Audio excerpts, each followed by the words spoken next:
Yeah, what's up guys, Barks here, and in today's video we've got the part 2 of the Guild Boss updated guide series, which is pertaining to the hard mode.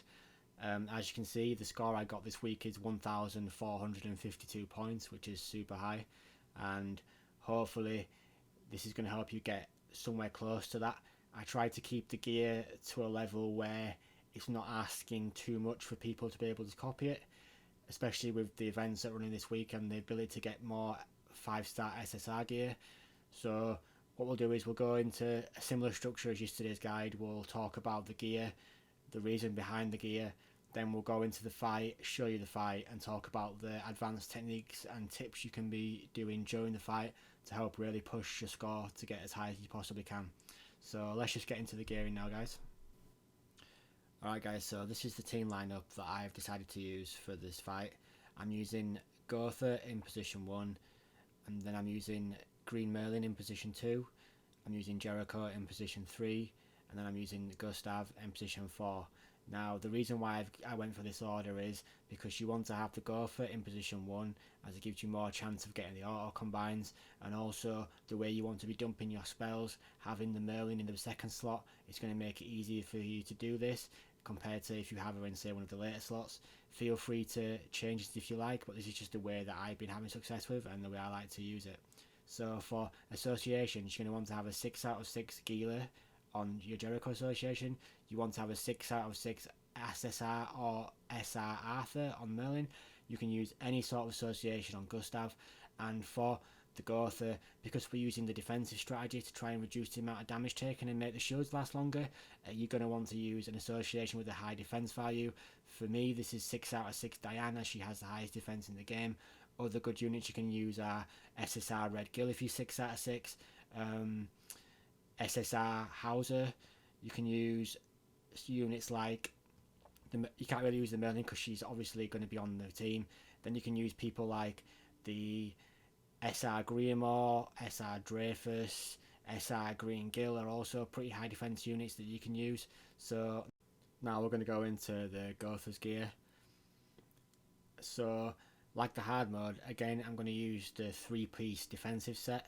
So that way it's going to have a really high defense value and good resistance value. This is going to allow the Merlin shields to last on go for a lot longer. So as long as you can get a Merlin shield every 3 turns, you should be able to keep Gotha shielded the entire fight, which is going to let him stack his passive up and give you an overall high damage increase.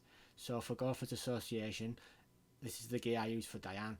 I just threw in some random defense gear to just give her the 6-piece bonus. So now we're going to go into Merlin's gear. For Merlin, you're going to want to run an attack defensive set. You're going to probably want to put your second best attack set onto Merlin to try and get her attack value up as high as possible. This is going to let you have bigger shields, which is obviously going to reduce the damage taken, which is going to mean you land more HP at the end of the fight for the bonus points, and also it's going to stop Gotha from getting hit.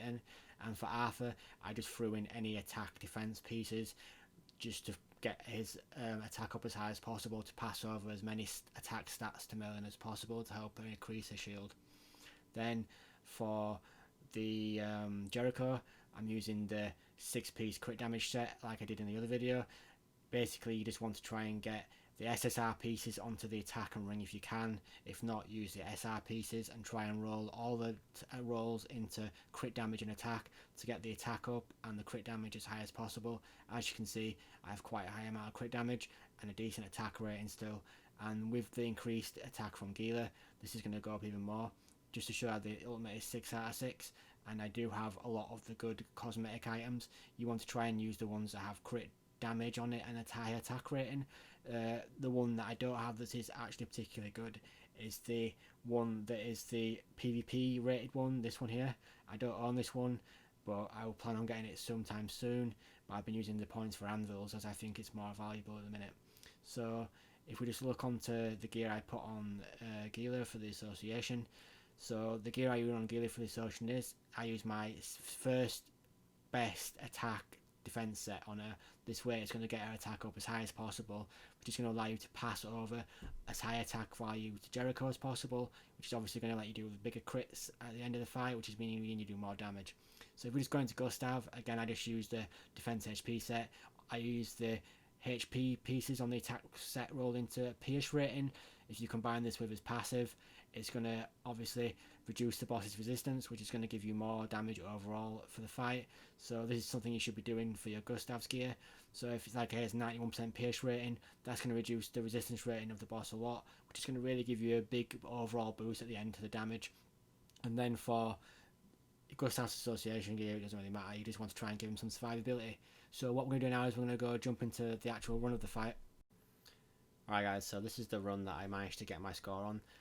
I'm using the crit damage food, as with the 6-piece crit damage set on Jericho and any of the strategies where it involves stacking the Gotha passive, the crit damage food is the best and you'll get the highest scores by using the crit damage food.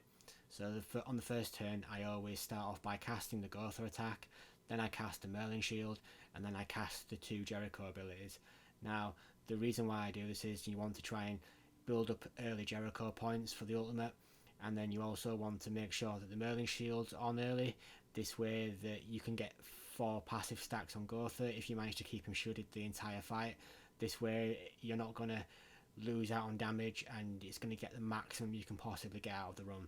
So the boss hits Jericho and Gustav, which means my Gotha shield is still full, which means I don't have to cast the shield again this turn. So what I decided to do is I used another Jericho attack to get the more Jericho ultimate gauge. Then I used the 2 Gustav attacks and I combined this freeze to make it silver. So hopefully when I get the Gotha upgrade, it's going to make it gold. So I do get an upgraded Gotha spell luckily, which is really helpful, which means I now have all the cards I need to get a perfect score on the boss. So all I need to do now is make sure that I keep Gotha from getting hit and taking damage until, ooh, that's pretty close, he almost takes damage there. But you want to try and make sure that until turn 5 now, Gotha takes no damage. So the optimal play for this is to upgrade the Gotha got silver spell into the gold spell, which is going to give increased defensive stats and the attack stats which you need for the damage at the end, but it's also going to help this silver Merlin shield survive any of the possible damage I can take, which means that there's now no chance that Gustav's going to get hit for any damage. So then I get the 20% bonus stats, I get the silver shield, which is a pretty big shield with the amount of defense rating you've got, and then obviously I use the Merlin attack to knock down the boss's ultimate, that way that he's not going to ultimate me and risk knocking the shield off. So now, if I wanted to, I could use the gold freeze and the nuke this turn, but I want to wait one more turn just to get the 40% attack damage from the 4 Gustav stacks. So what I decided to do is I tried to score as many points as possible. So I use the Gotha ultimate to reduce the ultimate gauge. I use the gold bleed to try and get him down as well to knock the 2 buffs he has left off, and then I use the Gustav ultimate, which is another 20 points towards the score, and then I just randomly upgrade the Gotha spell, as next turn I'll be able to use the Gotha spell to add another debuff to the boss, which is going to do another extra 5 points of damage.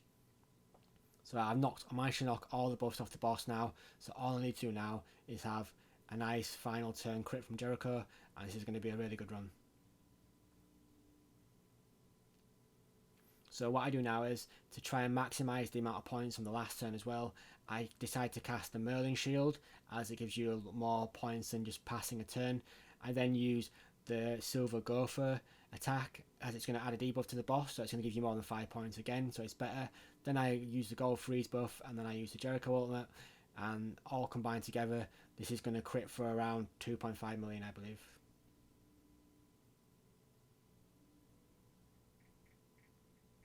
No, not as quite that high, 2.118 million, which is going to be a lot of points,